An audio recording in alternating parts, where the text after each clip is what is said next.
Hello and welcome to the Argus Metal Movers podcast. I'm Tom Kavanagh and I'm here with Will Talbot from Argus Consulting, and we're going to be talking all things lithium today. Hi, Will. Hello, good to see you. Nice to see you, mate. So let's start off with what's been happening in lithium over the past few weeks. So obviously, we've seen a very, very strong pricing trend over the past few weeks, and in fact over the past year. But it's really stepped up over the past few weeks, especially on the carbonate market. Lithium carbonate prices have now risen to $51 to $52, and that's up over 400% from $9 at the start of 2021. Hydroxide prices are also up at $49.50 to $50.50, and that's again a 380% rise from just over $9 at the start of 2021. In terms of carbonate prices, those prices have increased a little bit more dramatically over the past couple of months. That's basically to do with brine operations slowing down in China, and to do with the strength of the LFP switchover in China. I think you have some information on LFP switchover in China over the last year, right? Yeah. I mean, the change to this kind of LFP dominated battery output has just been astonishing. Last year, I think the end of year ratio in terms of installed volume was something like 1.5 to 1 in favor of LFP. Compare that to just 2 years ago when NMC was overwhelmingly the dominant force here. This has been driven to such a large extent because of this switch to LFP in Chinese EVs, not just in buses as it was perhaps historically. It's now moved to small cars, to medium cars, even to very kind of high performance vehicles in the Chinese market. And this is a trend that I think is only going to strengthen into the future. I think LFP is not going away in China, and if anything, it will continue to be the dominant chemistry there for the foreseeable future. Yeah, a little bit more on that in a little bit, but looking at the overall trend in lithium prices, I mean, it's clear to see that demand from the battery industry has now reached a different point in history than where we were at before.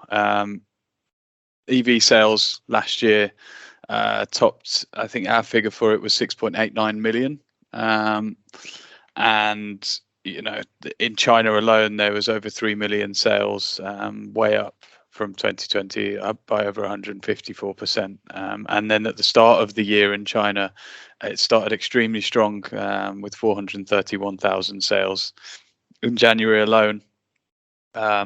So, I mean, Will, what do our figures show? What do Argus's figures show in terms of the direction of the EV market? I mean, the only direction is up, right? I think we're currently forecasting this year that you're right, by the way. Yeah, about 6.9 million sales total for cars in 2021. This year, you're looking at maybe 9.5, 9.4. And by, say, 2030, that number is going to shoot up to maybe 26, 27 million per year. Which is, just a huge number if you look at it in terms of global sales. In terms of the energy requirement, that's easily 2 terawatt hours per year of production by 2030. And in fact, that is only going to exponentially increase into the 2030s as you start seeing electrification in markets which now have effectively little, markets like India, markets which are really going to see a boost probably in the 2030s. Of course, most of the growth at the moment is driven mainly in China and also in Europe. So Europe had a really stellar year last year. You're starting to see kind of almost at the kind of 20% mark in terms of new BEVs and new PHEVs in some key markets. And that's just astonishing if you looked at where we were, even 1 year ago. Yeah, and it's interesting because this year we've got new models of vehicles out now that are going to be sort of mass production, mass sale vehicles. Volkswagen ID.5, the BMW i4, and then this new Lucid Air vehicle, which is kind of a more rangy challenger to the Teslas of the world.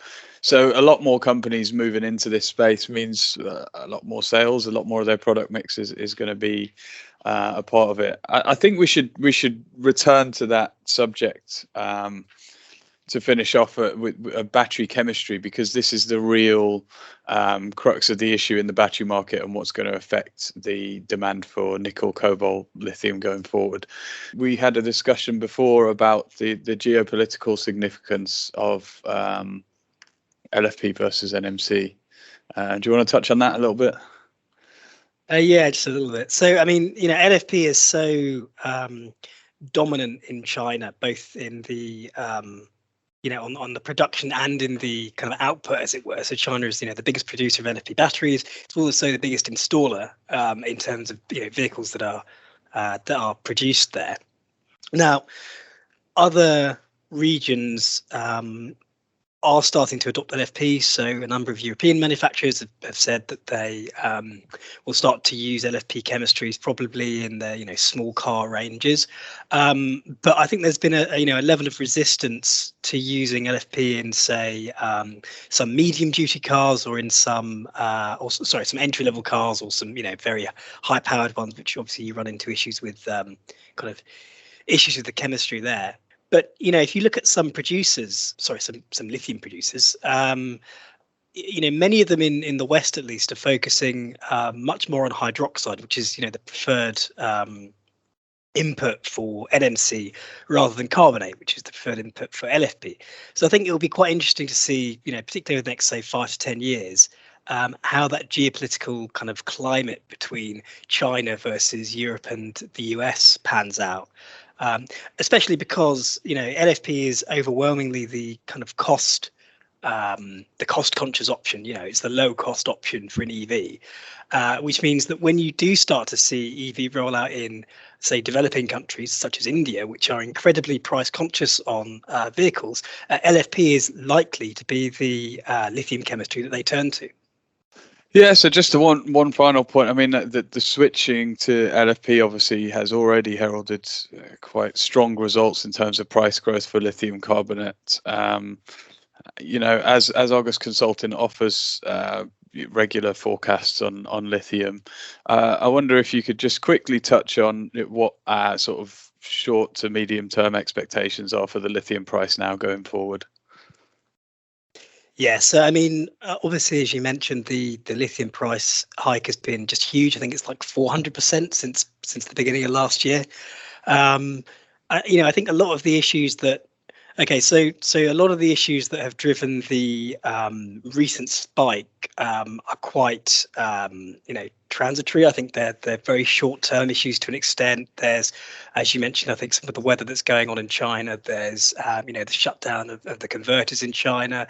There's also COVID-related issues to do with logistics and transport and that sort of thing. Having said that, the supply and demand balance remains very tight, and there have been announcements of plants that are expanding, or new capacity that's coming online, and that will probably ease things a little bit, at least in this year, maybe next year. But come 2025, 2026, if you just look at the plants that have been announced, if you just look at even if you go you really kind of reach out to the ones that haven't even done a full feasibility study, the ones that they say they can produce X much lithium, we're really going to run into an issue, because there will be, I think, a lack of existing capacity to meet demand. That's not to say that there aren't resources. There's plenty of lithium in the ground to meet the existing demand for it, or the projected demand for it, I should say. But the market really needs investment into new capacity. And just again, to touch briefly on your point of the short-term expectations. So because we think there's going to be a slight easing from current prices at some point this year, I think we're probably going to see prices remain at this quite elevated level for the next couple of months, and then maybe a slight easing into the middle of this year. and then perhaps again an easing next year. But yeah, unless new capacity comes online by say 2025, 2026, we're only going to see another kind of reversion to this dramatic rise in prices. Sure. And just one last thing, it's worth pointing out that, with prices so high, it does encourage some extra investment, but we need to see that solidly come online. Anyway, thanks, Will, for talking all things lithium with me today. And thanks, everyone, for being with us here at Argus Metal Movers podcast. And we hope to see you next time. Thanks, Tom. Bye.